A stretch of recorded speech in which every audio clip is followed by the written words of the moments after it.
Segunda carta de Paulo a Timóteo, capítulo 1, versículo 5. Eu quero ler o 5 e o 6. Aleluia, Jesus, glórias a Deus. Diz assim a palavra de Deus: trazendo à memória a fé não fingida que há em ti, a qual habitou primeiro em tua avó Loide, em tua mãe Eunice, eu estou certo que também habita em ti. Por esse motivo te lembro que desperte o dom de Deus que existe em ti pela imposição das minhas mãos. E você diz amém. Queridos, toda a Bíblia, a palavra de Deus, o cânon cristão, chegou até a nós muito bem organizada. A Bíblia não foi organizada no quesito da ordem cronológica dos fatos. Se ela tivesse sido organizada somente pela cronologia, o livro de Jó seria um dos primeiros livros do Antigo Testamento, bem como o livro do evangelista Marcos seria o primeiro da série dos evangelhos, porque segundo a história, Marcos foi o primeiro evangelista a ter escrevido o evangelho. Dito isto, a Bíblia não está organizada só no sentido cronológico, mas ela está organizada a partir de nichos. Esses nichos dizem respeito ao gênero, o gênero que esses livros pertencem. Por exemplo, no Antigo Testamento nós temos 5 livros que são dados à lei, chamado de Torá ou de Pentateuco. A palavra Torá tem pelo menos 2 sentidos. O primeiro sentido significa lei e o segundo sentido significa instrução. Eu tenho para mim que a palavra mais confortável para a Torá não seja exatamente só leis, porque Deus não ficou ditando leis em todos os livros, os 5 primeiros livros da Bíblia, mas Deus estava dando instruções, que não diz respeito apenas a leis, as formas como as pessoas deveriam tratar diante de Deus e diante da sociedade. Dito isso, nós temos o primeiro gênero, que é a lei. Depois tem história, nós temos poesia, profecia, e isso também segue no Novo Testamento. Nós temos no Novo Testamento o Evangelho, que é um gênero. Nós temos Atos, que é o único livro histórico do Novo Testamento. Depois nós temos uma série de epístolas paulinas, universais. Nós temos uma carta escrita aos Hebreus, que é anônima. E também nós temos um gênero chamado gênero apocalíptico, que é o nosso último livro da Bíblia. Como a Bíblia está organizada por gêneros, existem gêneros que sobrepõem os outros. Por exemplo, no Antigo Testamento, o gênero que sobrepõe todos os demais gêneros é o gênero profético, porque nós temos mais livros proféticos do que instrução, nós temos mais livros proféticos do que poesia e do que história. Já no Novo Testamento, o gênero que sobrepõe todos os outros gêneros é chamado de gênero epistolar. E a palavra epistolar vem diretamente da palavra epístola, ou seja, o gênero que sobrepõe todos os gêneros no Novo Testamento é aquele das cartas. As cartas que foram enviadas pelos apóstolos à igreja do primeiro século. Dessas cartas, ou desse testamento que nós chamamos em hebraico de Haberit Hadashah, a palavra Haberit Hadashah significa a nova aliança. Aliança é Brit e Dashah é a palavra para nova no hebraico, que no grego nós chamamos de Ekaine Diateke. Essa expressão de nova aliança, o Novo Testamento divide muito bem a ideia dessa proposta da nova aliança que é feita a partir de Jesus Cristo. Por isso, todos os gêneros são separados em suas gavetas, embora o gênero que sobrepõe todos os outros gêneros seja o gênero epistolar. Até mesmo os livros que não são diretamente uma carta escrita, contém dentro dele cartas. Por exemplo, o livro do Apocalipse não é exatamente uma carta, não é apenas uma carta, mas é uma revelação. E dentro desta revelação, Deus deu a João, enquanto estava em Patmos, 7 cartas para escrever às 7 igrejas que estavam na Ásia Menor, fazendo com que o livro do Apocalipse seja um livro de gênero composto. Você tem no livro do Apocalipse a revelação, a profecia e o gênero epistolar. Nós entendemos até aqui que o gênero que sobrepõe todos no Novo Testamento é o epistolar. Isto é tão claro nessa nova aliança que de 27 livros que compõem o Novo Testamento, 21 deles são epístolas que foram escritas. Dessas 21 epístolas que foram escritas, 13 delas são atribuídas a Paulo, 7 são chamadas de universais e uma é a carta anônima aos Hebreus. Dito isto, Paulo é o maior escritor do Novo Testamento. é a pessoa que mais escreveu literaturas, é a pessoa que mais escreveu cartas. E quando nós pensamos que Paulo é o maior escritor do Novo Testamento, nos vem uma outra pergunta à mente para pensarmos, para analisarmos. Por que Paulo escrevia tanto? Por que Paulo se importava em escrever tanto? Paulo tinha uma característica que falta um pouco em nós pregadores. Paulo não era apenas um evangelista, um missionário, que pregava a palavra de Deus para dizer: passei em Éfeso, ganhei 500 vidas para Jesus. Ele não era só um pregador para dizer: passei em Tessalônica, ganhei tantas vidas para Jesus. Ele não era só um pregador que ia para demonstrar o seu status de que ganhou. Ele tinha um senso pastoral, que depois que ele ganhava, ele se preocupava como que estava a saúde desta comunidade que ouviu a mensagem por intermédio dele. E ele queria saber como que os irmãos estavam reagindo às perseguições, os desafios, em virtude da fé que eles receberam na pessoa de Jesus. Então Paulo, para isso, quando ele pregava a palavra, levantava alguém como um oleiro daquela casa, que numa nossa linguagem pentecostal bem contemporânea, ele levantava uma pessoa para ser responsável pelo ponto de pregação que nasceu onde ele pregou a palavra. Essa pessoa mandava um mensageiro que era muito conhecido da região, que pelo menos 4 cartas da prisão que Paulo escreveu foi enviada por intermédio dele, chamado de Tíquico. Era ele que ia até Paulo para trazer algumas questões das igrejas, e dizia: Paulo, a igreja de Éfeso está dessa forma, a de Filipenses está dessa maneira. E ele levava para Paulo, melhor dizendo, como que estava a situação da igreja, e Paulo deveria escrever uma carta como resposta. E para cuidar da saúde espiritual daquelas igrejas, Paulo escrevia essas cartas. A preocupação de Paulo não era apenas de pregar o evangelho e ganhar vidas para Jesus, mas continuar cuidando delas, mesmo que fosse à distância. Paulo escreve 13 cartas, mas a carta que vocês escolheram como tema para meditação desse ano, do 41 anos da Assembleia de Deus, Ministério de Piraporinha, esta carta é considerada a última carta que Paulo escreveu antes de partir. Quando Paulo escreveu, ele estava preso, a mando de Nero. E para quem não sabe, Nero foi um homem muito sanguinário. Ele era o imperador de Roma, que assumiu o trono ainda quando era criança. E a história diz, segundo a filosofia estoica, que Sêneca foi o tutor de Nero. Foi ele que tentou ensinar o menino, que já era desde muito novo uma pessoa sanguinária. Ele tentou instruir Nero, mas Nero não aprendeu com Sêneca da filosofia estoica, de como viver a vida, de como viver em harmonia. Ele cresce, e esse mesmo menino que assumiu com a idade aproximada, a idade de Cristo, ele tinha quase a mesma idade que Jesus, segundo a história.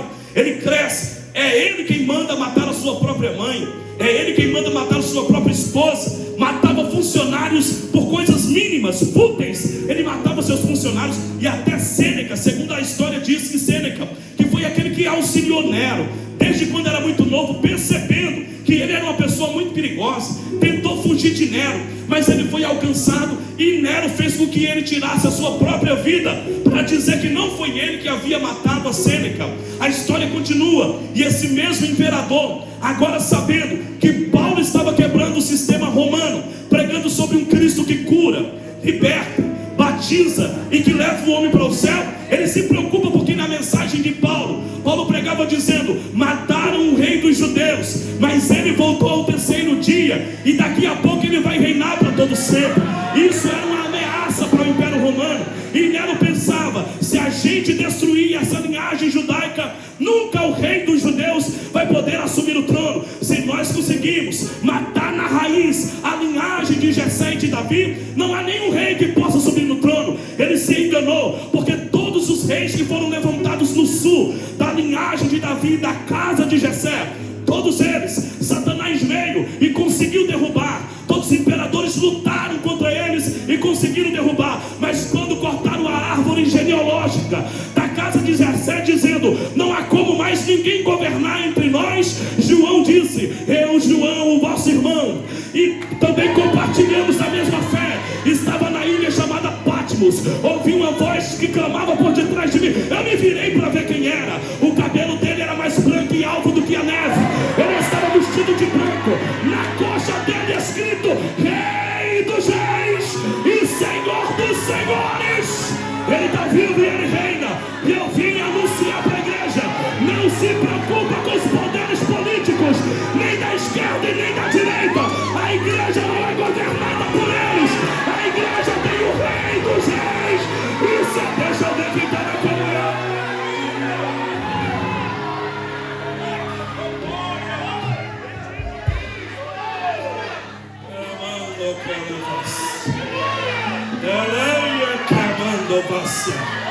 O reino dele é perpétuo. O reino dele jamais terá fim. Davi, quem recebeu a promessa, quando estava em transição para seu filho Salomão, ele disse: meu filho, está tudo pronto, o povo já trouxe o material para construirmos o templo, eu estou partindo, você continua, mas a mensagem precisa ser dita a Salomão: a gente vai assumir o trono e vai descer do trono, mas está vindo um aí que ele vai se assentar no trono para todo ser, e não há ninguém que possa arrancá-lo de lá. Quando eles pensaram, acabamos com o império, aí João disse: eu fui levado ao terceiro céu. Quando eu cheguei lá, eu comecei a olhar para o ambiente. Tinha um sentado no trono, tinha 4 seres, 24 anciãos que estavam cultuando a ele, dizendo que ele era digno. Quando eu olhei para o que estava no trono sentado, ele tinha na mão um cano, um livro com 7 selos, que ninguém era digno de abrir nem de olhar para ele. De repente eu ouvi uma voz que bradava dizendo: quem é digno de abrir o livro e de tirar os seus 7 selos?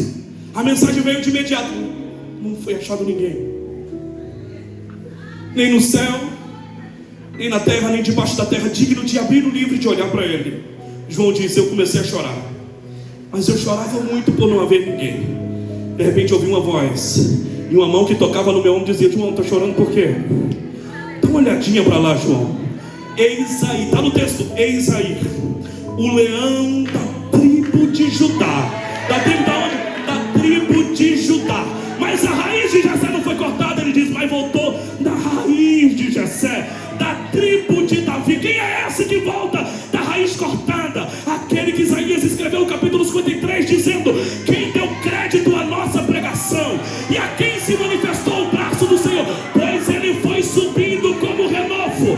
Quem olhava para ele não havia aparecendo em formosura para que o agradasse, mas o rei dos judeus e o rei da igreja de Piraporinha era o terceiro dia, e da árvore de Jessé o broto se levantou de novo, e porque ele vive, eu posso crer no ar.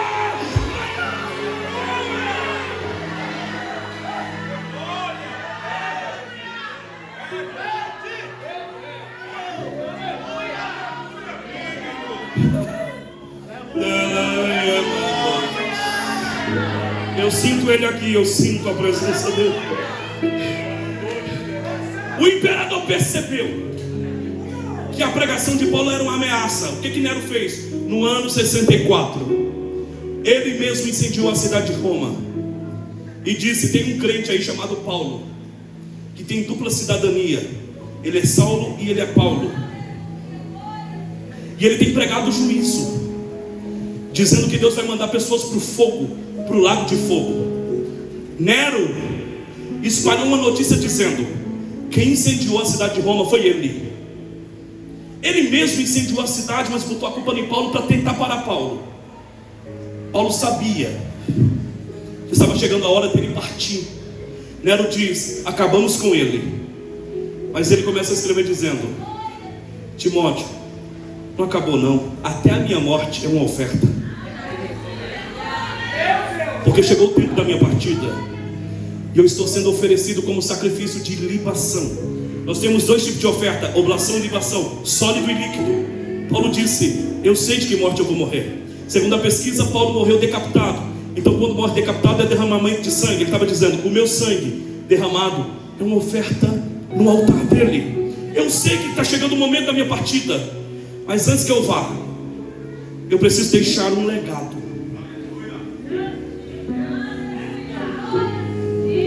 Eu fiquei pensando, pastor Hélio, ele poderia escrever 3 aos Coríntios, 2 Gálatas, 2 Filipenses, mas por que ele escreve 2ª carta ao jovem Timóteo?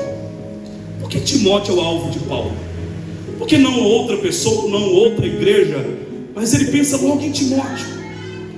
Nós estamos diante de uma mensagem que é muito clara, não precisa distorcer o texto. Paulo já era um senhor, sim ou não? Já era uma pessoa de idade avançada, pregou, gastou sua vida pregando sobre Cristo. Mas o Timóteo é um jovem obreiro. Paulo tem a ideia: se Timóteo é jovem, eu já estou partindo. A mensagem que está clara no texto é: uma geração que vai, mas prepara uma geração que vem. Uma geração que está indo, mas está instruindo e deixando legado para essa geração que está vindo. E não adianta querer atropelar, não adianta querer pular princípios.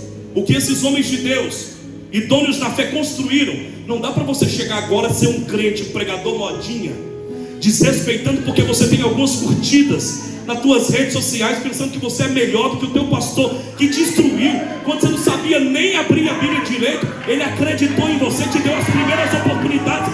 Aí você, porque tem dois tipos de pessoas levantada por Deus e levantada pela internet. Quem Deus levanta permanece, mas quem a internet levanta, ela mesma te abate. E tem gente sendo levantada pela internet, mas não por Deus. E eles estão lá, estão ganhando visualizações, estão ficando conhecidos, e por conta disso já não prega na igreja onde ele começou a pregar as suas primeiras pregações. Ele já não cumprimenta os irmãos que acreditaram nele, nem sabia pregar, ganhava oportunidade nos cultos da tarde da igreja por Pedro, Tiago e o João. Aí hoje ele prega para meia dúzia de pessoas e pensa que pode passar na frente do pastor, desrespeitar. Conhece mais Bíblia do que ele. Satanás conhece mais Bíblia do que você, mas isso não te define. O que define é respeitar princípios.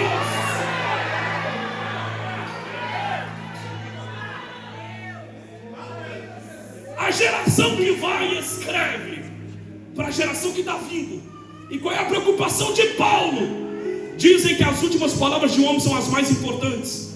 Paulo pega a caneta e diz: ó amado Timóteo, quando eu lembro de você me dá vontade de chorar. Eu lembro da tua fé, essa fé que não começou em você, ela começou na tua avó, em Lloyd, passou para tua mãe Eunice, está em você. Eu sei que você tem muita fé, eu sei que você acredita naquilo que tua avó acreditava, tua mãe acreditava, naquilo que eu te ensinei. Mas eu preciso te instruir. Paulo dá 3 instruções, que é o que eu quero pregar para vocês hoje.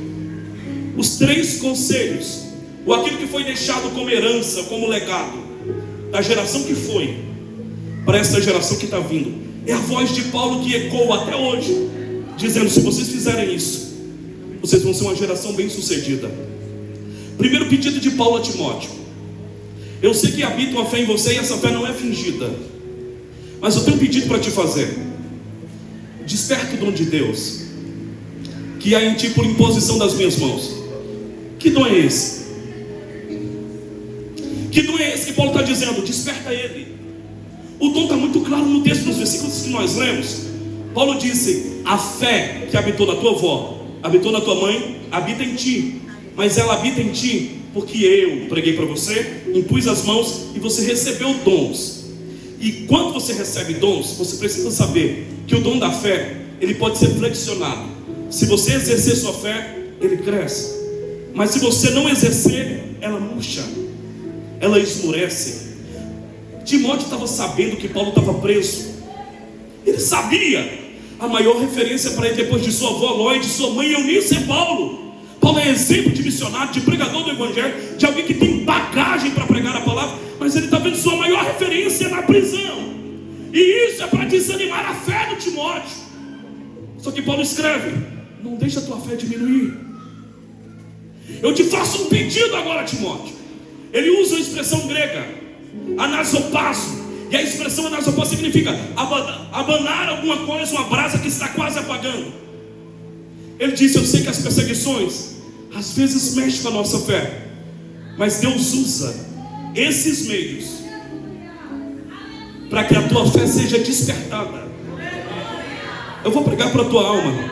Não tem como Deus aumentar a tua fé você tomando água de coco e se abanando, deitado numa rede bem tranquilo. Não tem como Deus aumentar a tua fé você acordando todo dia muito alegre, com conta tudo paga, sem passar por adversidade. Não tem como. Para Deus aumentar o teu nível de fé, Ele precisa te levar para um ambiente de tensão. Deus precisa te esticar, te puxar, te amassar, te apertar, até você dizer: Senhor, não suporto. Ele diz: tá, até agora você aguenta. Para Deus aumentar o teu nível de fé, Ele tem que te levar para um ambiente de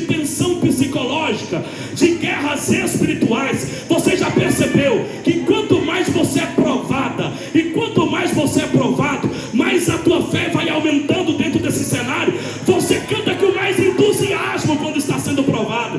Você prega com mais ânimo quando está sendo provado. Porque enquanto Deus te amassa, Ele te dá graça para executar. Enquanto Deus te aperta, Ele te dá unção para você cantar. Pode ter certeza, pastores, homens de Deus que aqui estão, se vocês convidarem esses jovens que cantaram aqui muito bem, esses homens de Deus que têm uma palavra muito de Deus, essas pessoas que cantam, que são usadas por Deus em profecia, em revelação, no louvor, na palavra, em oração por cura, pode sentar do lado dele e pergunta para ele: como que foi para você chegar até aqui e carregar essa graça que você carrega? Ele vai te contar uma história que talvez você precisa ter muito tempo para ouvir. Não foi da noite para o dia que ele apareceu cantando, não foi da noite para o dia que ele apareceu pregando. Deus precisou amassar, apertar. Você foi levado ao teu extremo, você foi apertado, amassado por ele. E quando você pensou: eu não aguento, ele disse: a minha graça te basta e o meu poder. Eu estou pregando e estou sentindo Jesus aqui. O céu te trouxe aqui para te dizer: é por isso que você canta diferente, é por isso que você prega diferente. Você não aprendeu a pregar e a cantar olhando o outro pregando e cantando. Você aprendeu quando eu estava te apertando. A doença chegou e você não parou de adorar. A porta fechou, você não parou de adorar. O demônio levantou, você não parou. Já que você não parou, o céu grita para a tua alma: eu te encho agora, agora, agora.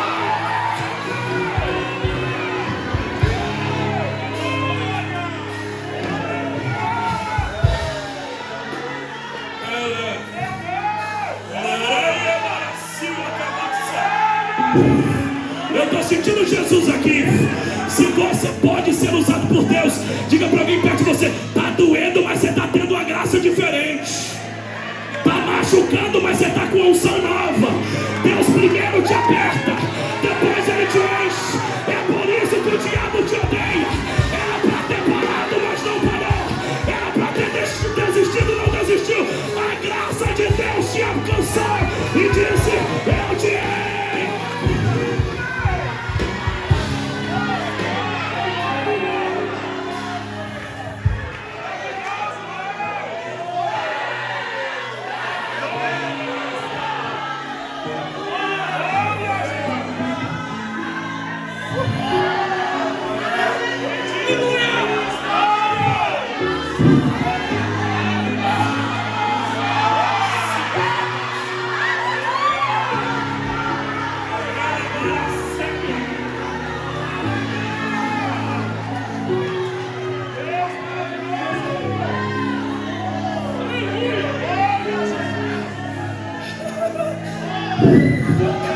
Eu estou pregando e Jesus está dizendo: eu coloquei alguém aqui no ambiente de provação.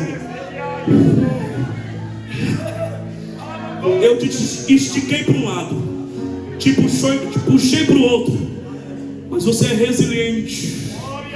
Resiliência é a capacidade de ser esticado aos extremos e voltar para o meio intacto, do mesmo jeito. Você está entendendo o que o diabo te odeia? Deus te puxou e permitiu que você fosse puxado. Veio para um lado, veio para o outro. É mentira que aparece, é calúnia que aparece, é doença que aparece, é porta fechada que aparece, é amigos falsos que aparecem. Aí Deus vai permitindo, você vai sendo levado ao extremo. Mas quando Ele te solta, você volta como uma liga por meio inteiro. Aí o diabo diz: pensei que tinha quebrado. Quebrou não, eu aprendi a ser resiliente. Pensei que tinha desistido. Desistir não, eu aprendi a ser resiliente. Esta sua resiliência que deixa o inferno doido com você, era para você ter parado quando a doença chegou e você não parou de cantar. Era para você ter desistido quando mentiram com o teu nome, mas você continuou adorando a Deus. Ele olhou para você e disse: vai sobreviver a isso. E você disse: eu não adoro a Deus pelo que Ele pode me dar, eu adoro a Ele pelo que Ele é.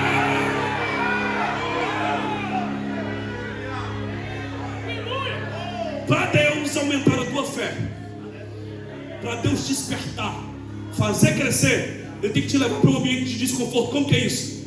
Jesus, Ele tinha pregado, feito sinais. De repente olha para os seus discípulos e diz: vocês sobem no barco e vai para o outro lado.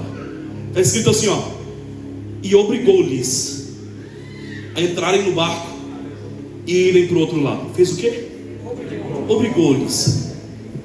Olha aqui para mim, quem é mãe e pai. E quem é filho também. Quando é que alguém obriga o outro a fazer alguma coisa? O pai diz assim: meu filho, quando está frio, por exemplo, hoje está muito calor, mas no dia de frio, o pai olha e diz assim: filho, coloca uma blusa de frio, meu filho. Ele diz: não, pai, o pai, coloca.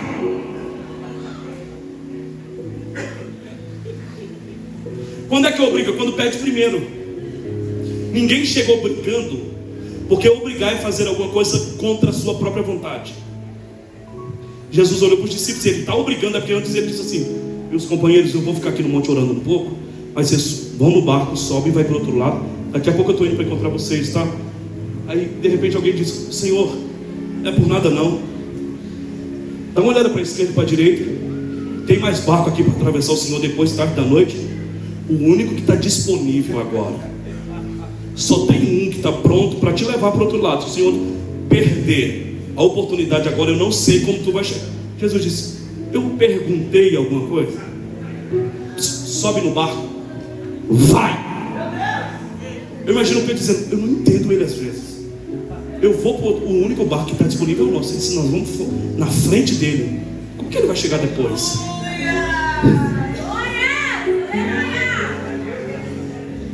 Por que Jesus obrigou eles a subirem no barco? Porque diz o texto que Jesus estava no monte orando e eles foram remando.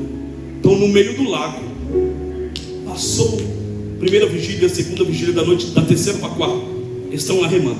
Pedro olhou e falou: eu falei para ele, agora a gente está aqui, não sai do meio, no mesmo lugar. E Jesus olhando de cima, está escrito assim, e vendo lá de cima, viu que eles estavam fadigados.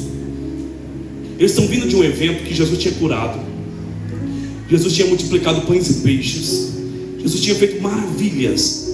Só que isso aqui ele já conhece de Jesus. A fé dele já alcança o Cristo que cura, a fé dele já alcança o Cristo que multiplica. Já está aqui, já está nesse nível. Só que Jesus não queria que eles conhecessem ele só como Cristo que cura, só como Cristo que liberta, como que multiplica. Não, isso ele já conhece. Para Deus aumentar a tua fé, te dar um novo nível, ele precisa te colocar um novo nível de dificuldade. Ele diz: vai no barco. Não vou, Senhor. Sobe e vai. Eles estavam remando, dizendo: por onde é que ele vem? Não tem barco. De repente um olha e diz: não, só pode ser um fantasma. O que é isso? O que é isso? Um olha para o outro e diz: estou com medo. Quem é ele? Quem é ele? E Jesus vem e diz: não tem mais, sou eu. Por que Jesus precisou fazer isso? Porque eu nunca vi, eu nunca conheci alguém que andasse por cima das águas. Na outra ocasião ele disse: eu vou deitar enquanto vocês estão remando. Aí os discípulos estão remando, um olha para o outro e diz assim: não está se preocupando com nós vamos morrer afogados. Senhor, acorda e nos salva. Ele acorda e diz assim: homens de pouca fé, ainda não aprenderam? Vento, acalma. Tempestade, acalma. A reação deles é igual, é unânime. Eles olharam e disseram: quem é este? Quem é este? É uma novidade para eles. Eu só posso conhecer o Cristo que acalma a tempestade se eu estiver no meio dela. Eu só posso conhecer o Cristo que acalma o mar se eu estiver no meio da tempestade. Por isso que Jesus te trouxe aqui para te dizer: eu permiti a tempestade só para revelar para você um novo nível da minha glória.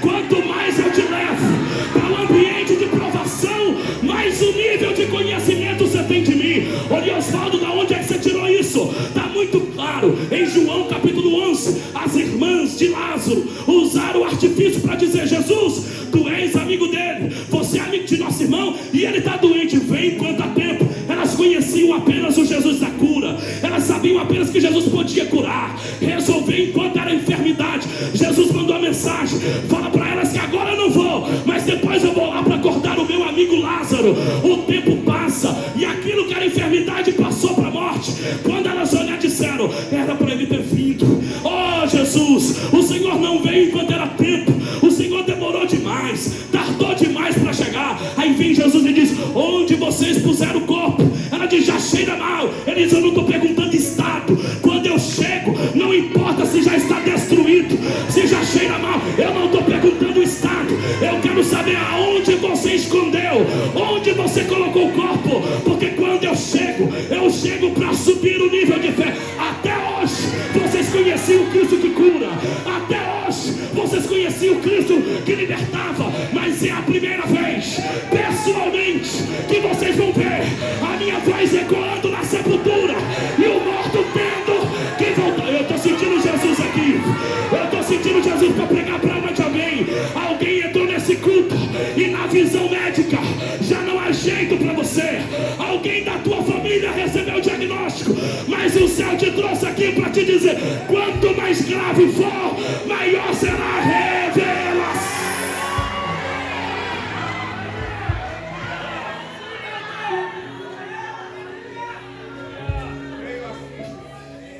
Ele precisa te colocar em um ambiente de desconforto para aumentar a tua fé. Se não for na provação, não cresce. Se não for doendo, não cresce. Se não for ferido, não cresce. Aí Paulo diz: desperta. Pega isso aqui, pelo amor de Deus. Desperta o dom de Deus.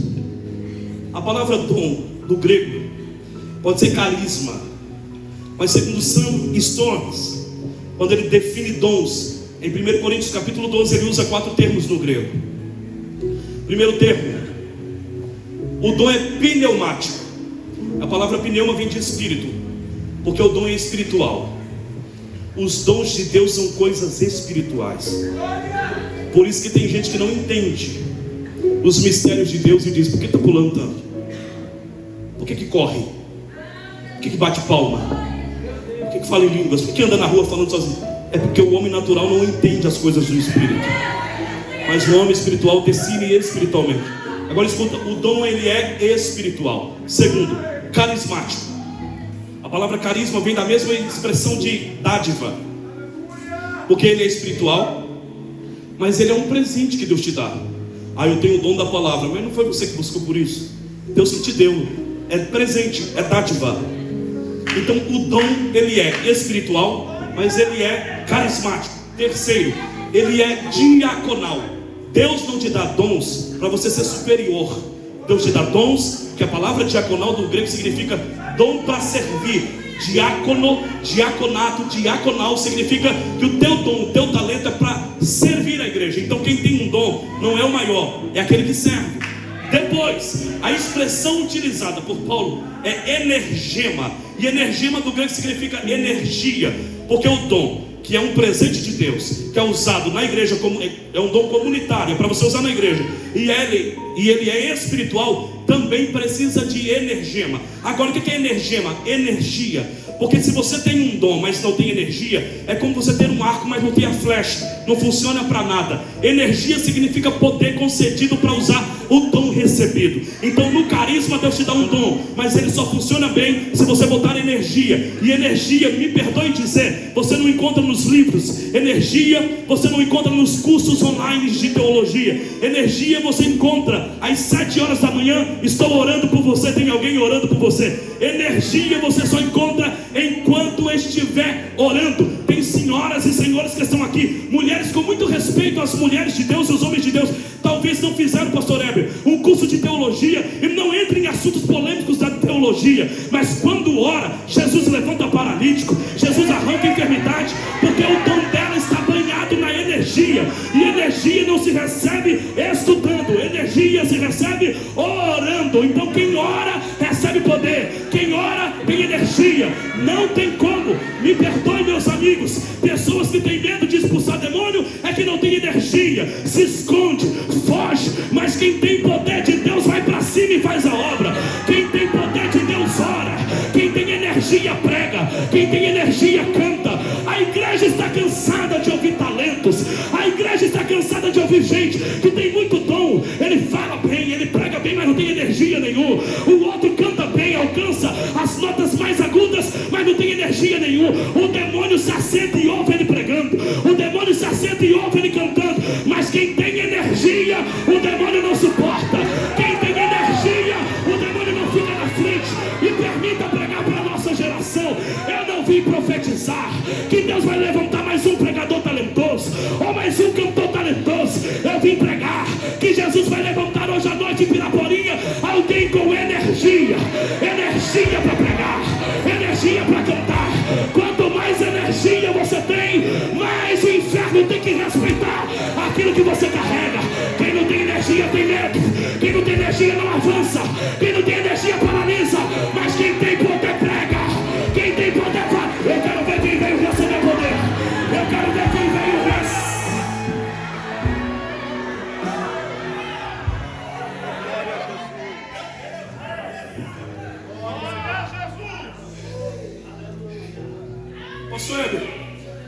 A vizinha da minha mãe está aqui de prova, embora ela seja minha mãe, ela agora é crente. Ela não vai mentir só para me agradar. Mas a vizinha, a mulher que morava ao lado da casa da minha mãe, de outra religião, não vou falar qual, mas ela batia um tambor.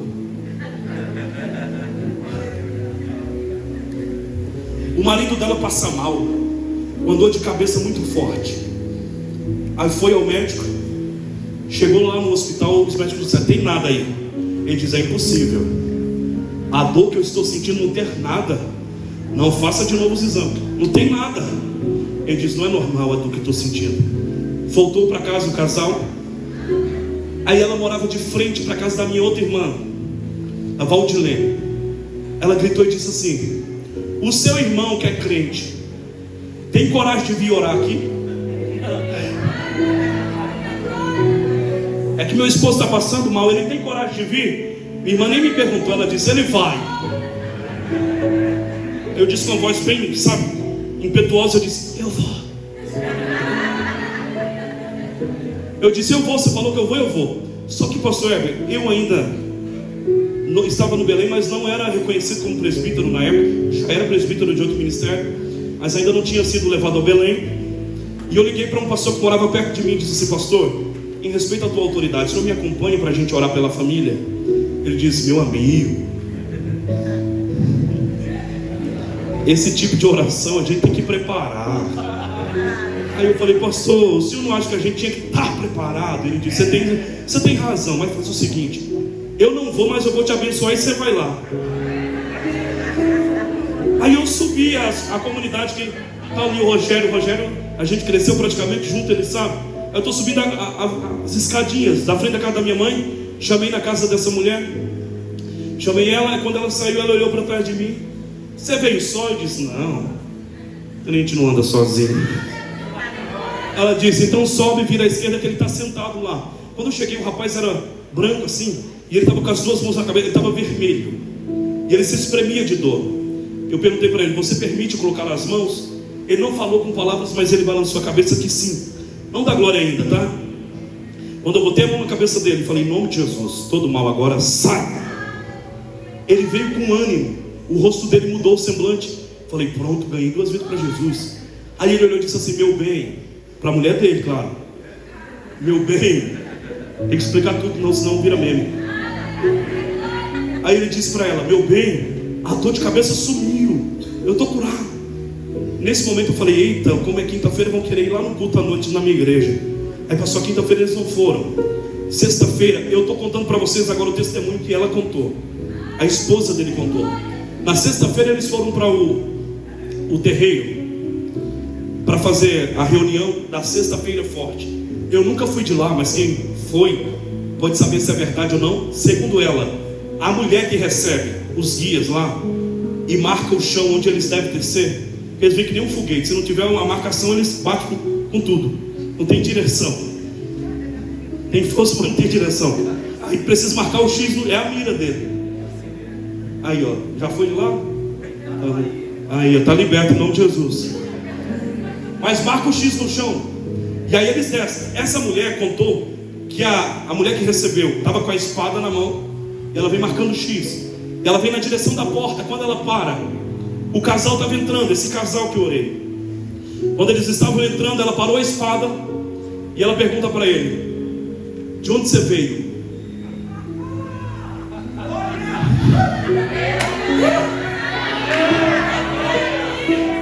Ele disse: de casa, vim direto. Ela disse: não. Travada do jeito que estava, ela disse: de onde você veio? Ele disse: vim direto de casa. Ela disse: não. Se você não foi em nenhum lugar, alguém foi até você. Ele falou: por que a pergunta? Minha espada está travada no chão, porque em cima da tua cabeça tem uma bola como de fogo e está travando aqui. Eu não tenho poder nenhum em mim, mas Jesus me ensinou que quanto mais energia, mais poder você carrega. O diabo não está preocupado se eu falo hebraico, se eu falo grego, se eu arranho aramaico. Ele quer saber se nós temos autoridade no nome de Jesus para dizer: não sei.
dizendo: eu estou desfazendo a partir de agora toda obra do inferno, porque estou derramando o meu poder sobre essa igreja. Está caindo a feitiçaria, está caindo a macumbaria, está caindo a mentira, está caindo a fofoca, está caindo a calúnia, está caindo agora, está caindo o cavaleiro, está caindo o cavaleiro, o demônio está fazendo em retirada. Recebe poder, recebe poder, recebe poder.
Eu sinto comunhão da parte de Deus.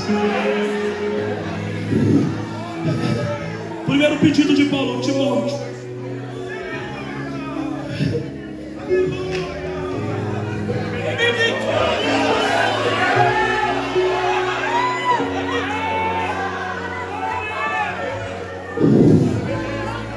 Desperta, aumenta, faz crescer o dom que há em ti. Não deixa as provações amenizarem a tua crença em Jesus. Ele não perdeu o controle.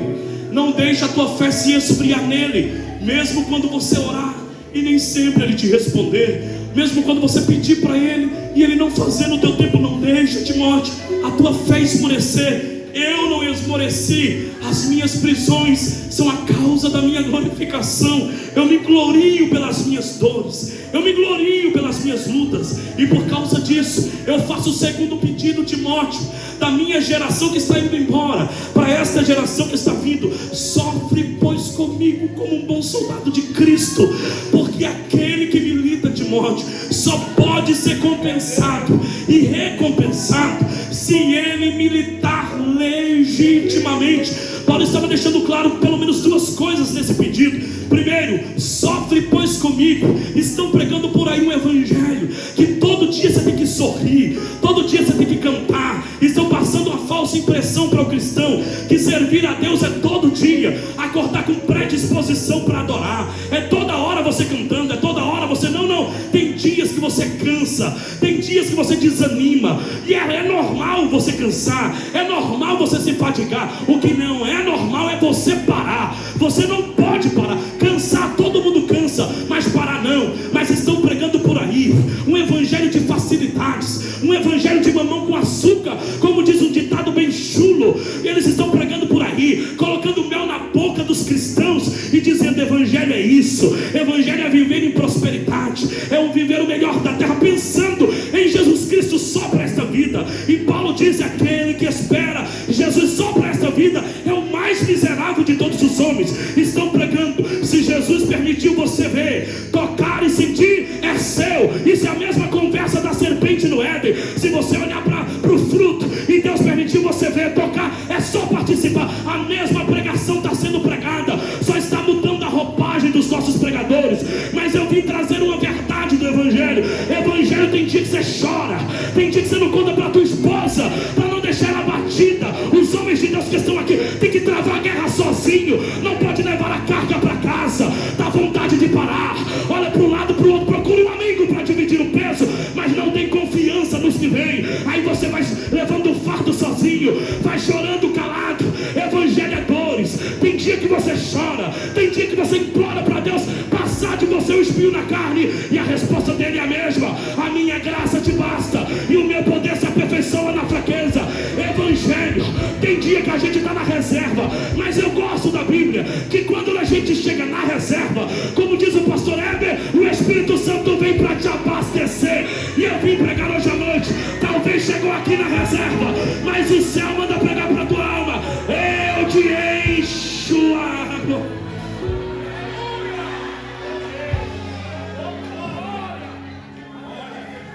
Ele diz: aquele que milita não será coroado se não militar legitimamente. Em outras palavras, só recebe recompensa no exército quem está alistado. Não, pega isso aqui, pelo amor de Deus. Deus não trabalha com volumes. Deus trabalha com alistamento. Geralmente quem não se alista pensa: se eu me alistar, eu tenho que me submeter a ordens. E como eu não sou de obedecer a ninguém, eu prefiro só encostar lá. Eu só vou para o culto, participo, não quero me envolver com nada, não quero me alistar. Paulo disse: se você não se alistar, não tem recompensa. Deus só trabalha com quem está alistado. Oswaldo, onde é que você tirou que Deus só trabalha com volumes? Estava o Sansão, Gideão, melhor dizendo. Gideão olha e diz assim: ó Deus, o Senhor é soberano, o Senhor olha daí de cima para baixo. O Senhor já viu tanto de gente que está lá do outro lado? Já viu a multidão que está vindo lutar contra? Sabe quanto nós temos só aqui? 32 mil homens. Como é que nós vamos lutar uma guerra com 32 mil homens, em virtude daqueles outros, daquele tanto de pessoas? Eles vão esmagar, vão acabar conosco. Aí Deus diz: eu estava contando aqui e você tem razão, o número está errado. Ele diz: eu sabia que o Senhor é Deus. Ele diz: não, é porque ainda tem muita gente. 32 mil, o Senhor está achando muito, eu estou achando pouco, o Senhor está achando. Eu não trabalho com volumes, eu trabalho com alistamento. Então só recebe recompensa quem está alistado. E como é que eu sei, oh Deus, quem é que está aí, quem não é? Ele diz: faz o teste. Mas o último, para você que já conhece a história, faz o último. Aquele que descer para tomar água e baixar a cabeça e beber a água e não ter a visão dos seus adversários, está excluído. Aí nunca aprendeu a lutar, é só volume. Agora quem pegar a água com a mão e levar até a boca como um cão, lamber a água, atento se o inimigo vem ou não, esse está alistado. Aí o Gideão está. Imagina ele passando, pastor, dizendo: levanta a cabeça, levanta, rapaz, levanta. E está todo mundo bebendo água. E Gideão: levanta, levanta, levanta. Deus diz: pronto, pode fazer a contagem. Gideão: meu Deus do céu, 25, 30, vai 100, 200, 250, 275, 300. Mas 300, como que eu vou lutar disso?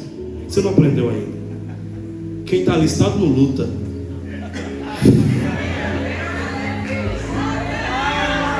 O que eu faço? Só vai. Só vai porque eu já estou pelejando a sua peleia. Só vai. Agora pega isso aqui, pelo amor de Deus. Ele separa 300. Para quem não sabe, tem um grande significado dentro da cultura judaica, é sobre os números. Cada letra do alfabeto hebraico equivale a uma letra, valor numérico. Nós temos unidades, dezenas e centenas, 4 centenas. Nós temos 400 números dentro do alfabeto hebraico, que são compostos de 22 consoantes. O Alef, Bet, Gimel, Dalet, Rei, Vav, Zay, Het, Tet, Yud, Kaf, Lamed, Mem, Nun, Samem, Ain, Bet, Sad, Kof, Resh, Shin e Tav. São as 22 letras do alfabeto hebraico. A letra Shin, que é a letra equivalente ao número 300, a letra Shin é da palavra Shaddai. E a palavra Shaddai vem de El Shaddai. El Shaddai significa o Deus Todo-Poderoso. Deus estava dizendo: Gideão, só precisa de 300. Quem aqui já foi na casa de algum judeu? Quem já foi na casa de algum judeu? Você já viu que na porta da casa tem uma mezuzá pregada? A palavra mezuzá significa batente. Deus disse para pregar lá. Na mezuzá você tem a letra Shin. A letra Shin é a letra Shaddai. Shaddai é a letra da proteção, porque Deus é o El Shaddai, aquele que é o Deus Todo-Poderoso. Deus disse: Gideão, só precisa de 300, porque eu sou.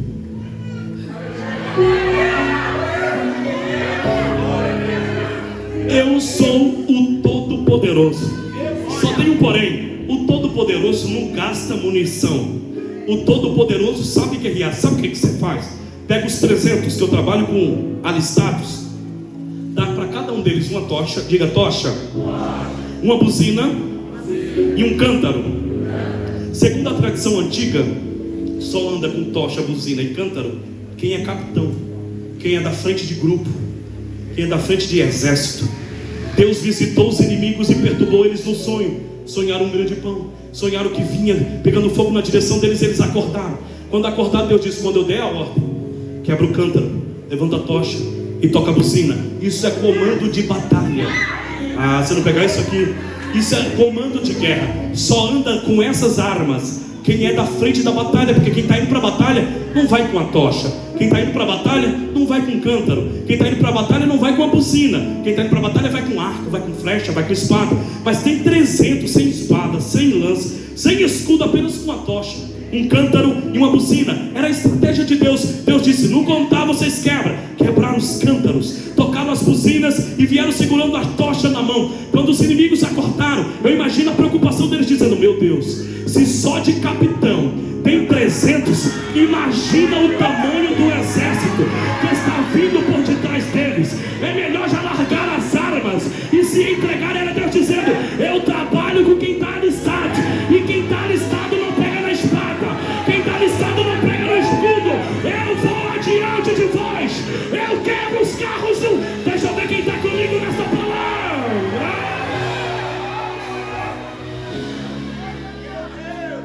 Terceiro pedido de Paulo para que ele fechasse a carta, ele disse: eu te peço, Timóteo, fuja dos prazeres da tua mocidade. Foge. Esta geração que está vindo, Paulo está dando um conselho: quer vencer?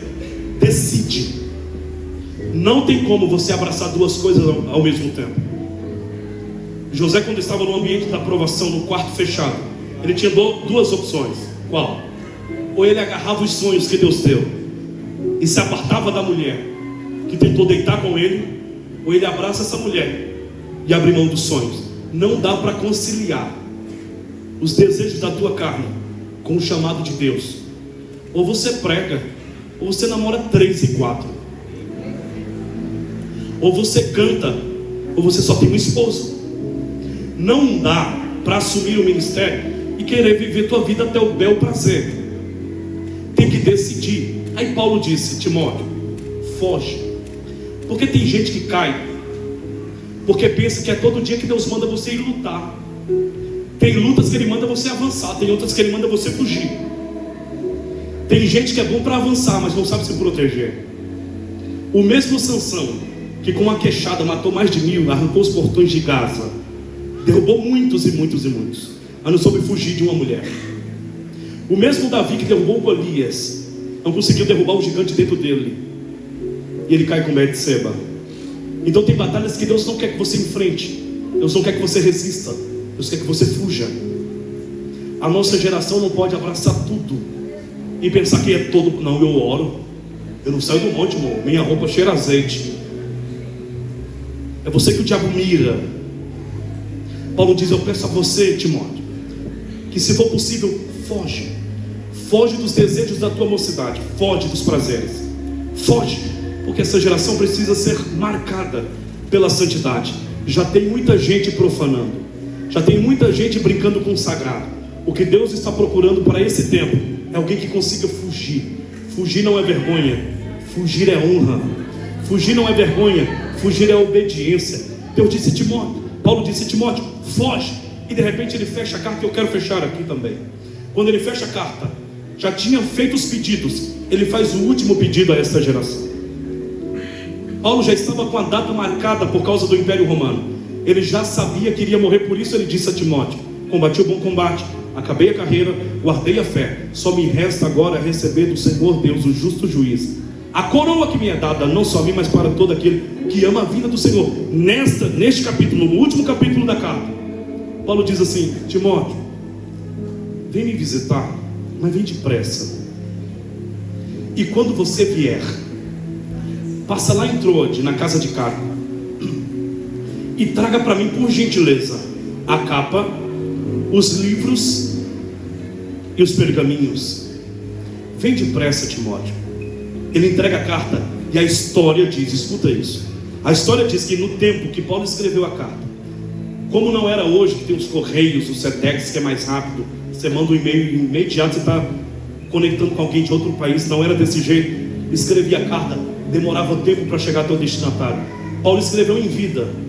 Quando a carta chegou a Timóteo, ele já estava morto. Paulo sabia que ia morrer. Ele já tinha data no calendário, mas ele está fazendo um pedido inusitado. Ele diz: me traga a capa. Capa para quê? Conta do frio. Paulo, mas se você já vai morrer, o que você quer uma capa para se proteger do frio? Qual é o sentido de pedir uma capa para se proteger do frio se você já está com a data para morrer? De qualquer forma, ou de frio ou não, você vai morrer. Mas Paulo estava ensinando: eu ainda não morri. Enquanto eu estiver vivo, eu vou gastar, eu vou lutar, e eu vou produzir até o último dia de vida. Não é porque tem uma data marcada para eu morrer que eu vou desistir de viver. Porque tem gente que não tem data no calendário do dia da morte, mas já está se entregando agora, já está entregando os pontos agora. E diz um filósofo: pior do que a morte chegar para te levar é chegar até você e você já está morto. É viver uma vida morta, é viver uma vida desistindo de lutar. Mas eu vim pregar para a tua alma. O pedido de Paulo está ecoando dentro do teu ser hoje à noite, dizendo: vai desistir de lutar, porque se você ainda está viva, não tem uma data no calendário com a tua morte marcada, você ainda tem saúde, você ainda tem disposição, não entrega os pontos, luta até o final da vida. Mas a proposta de Paulo em pedir a capa, embora ele já tivesse a data marcada, ele sabia que não daria tempo do Timóteo chegar até ele, não dava tempo. Mas essa era a ideia de Paulo, porque segundo a história do Antigo Testamento, escuta isso, segundo a história do Antigo Testamento, quando um professor escolhia outro para ser o seu sucessor, segundo a história cultural, passava-se a capa sobre a pessoa escolhida para que ele fosse o sucessor no lugar. Onde é que está isso? Quando Deus falou com Elias: vai e consagra Eliseu no teu lugar para ele ser profeta. Ele foi e Eliseu disse: permita só matar os bois e abandonar, despedir da minha família, e eu já volto. Elias disse: só para garantir, vem cá.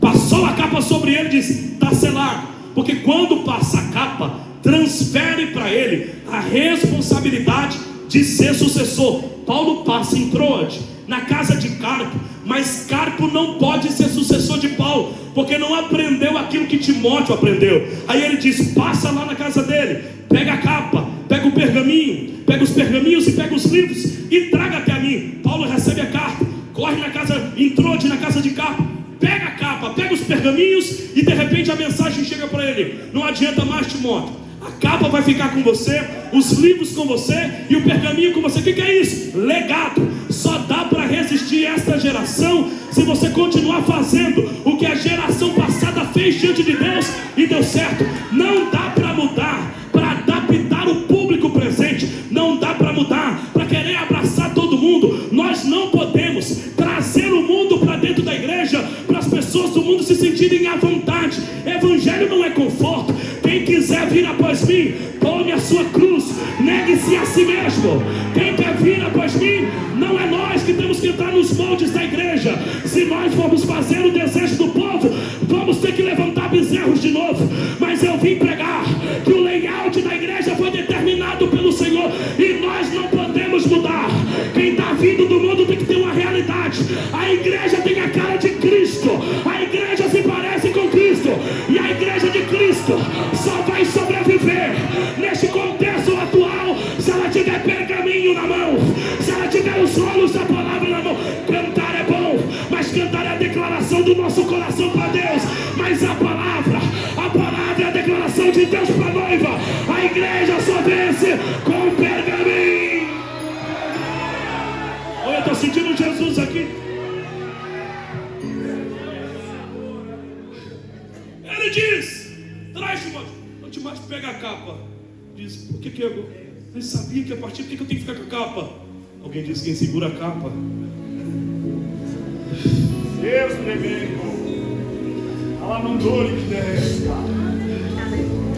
Eu estou sentindo uma comunhão aqui. Glória a Deus.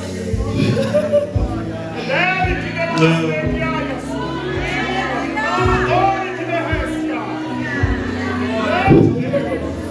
A pergunta de Deus hoje à noite para a nossa aula: quem é o próximo que vai segurar a capa? Quem é o próximo que vai segurar os rolos e os pergaminhos? Quem é o próximo a manter a verdade de Deus? Em um mundo de desafios, Paulo termina dizendo ao Timóteo: eu só te faço um pedido. pregue a verdade que você aprendeu, o evangelho que eu apresentei para você. Não mude, embora os mestres desse tempo queiram mudar, porque haverá um tempo que vai haver vaidade de conhecimento, mas continue pregando a palavra, Timóteo, do jeito que eu ensinei você a pregar. Como que Paulo ensinou Timóteo? Se está aqui é pecado, é pecado. Se está aqui que há perdão, há perdão. Não mude a mensagem para ninguém ficar à vontade. Se está escrito que é pecado, homem deitar com homem, sai para lá que eu não vou te concordar com tua atitude. Eu vou ficar com a palavra que está sendo pregada. Oriosvaldo, a igreja é inclusiva. Jesus te aceita chegando, mas você só fica se for transformado. Tem que haver a transformação, e a transformação ela acontece pela extensão que nós cantamos no culto. A transformação acontece pela exposição da palavra. Está escrito que enquanto a palavra está sendo pregada, brasas de fogo estão sendo espalhadas sobre nós. Enquanto a palavra está sendo pregada, nós amontoamos brasas sobre a cabeça. Enquanto a palavra está sendo pregada, o inferno não acha espaço. Eu quero ver quem está disposto a continuar com a capa, os pergaminhos, a palavra.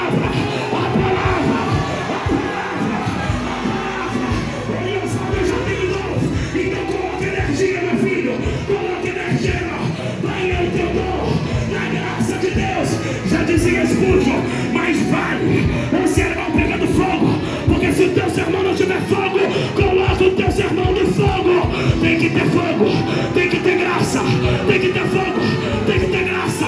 É a palavra que aviva, é a palavra que renova, é a palavra que dá vida, é a palavra que enche, é a palavra. Eu quero ver quem veio receber pela palavra. Eu já estou acabando, mas o céu manda anunciar: a minha palavra está enchendo esta casa. Agora. Quem é a palavra? Deixa eu ver. Fica de pé.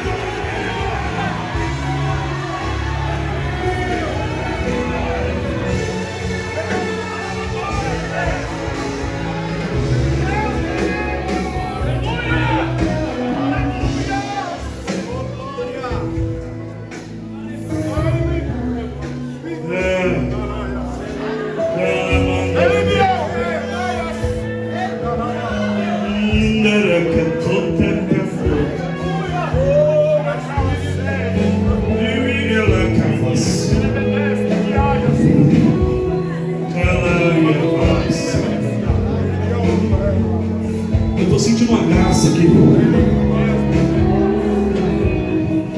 Deus está cercando os 4 cantos dessa igreja agora. Há uma presença da parte do Senhor fechando esse lugar. Quantos creem que Jesus ainda cura? Quantos creem que Ele ainda batiza? Que Ele liberta? Rapidamente nós vamos orar agora. Eu tenho uma bênção do pastor Heber para orar por vocês agora. Mas eu quero fazer uma oração especial, porque Jesus ainda cura, e Jesus ainda liberta, e Jesus ainda batiza. E eu tenho certeza que hoje à noite Ele pode fazer estas coisas. Então escute-me rapidamente, 1 minuto, e eu já oro. Eu fiz um voto com Deus, uma oração, tem 6 para 7 anos, você já deve ter ouvido, mas me marcou.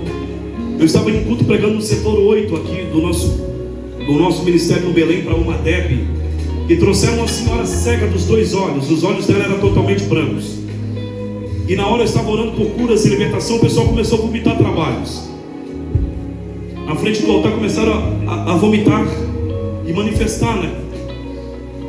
Naquele culto, naquele congresso. De repente uma senhora veio carregada por um jovem até a frente. Ela estava afastada e por conta de uma leucemia crônica ela ficou cega. Tinha 3 anos que não enxergava absolutamente nada.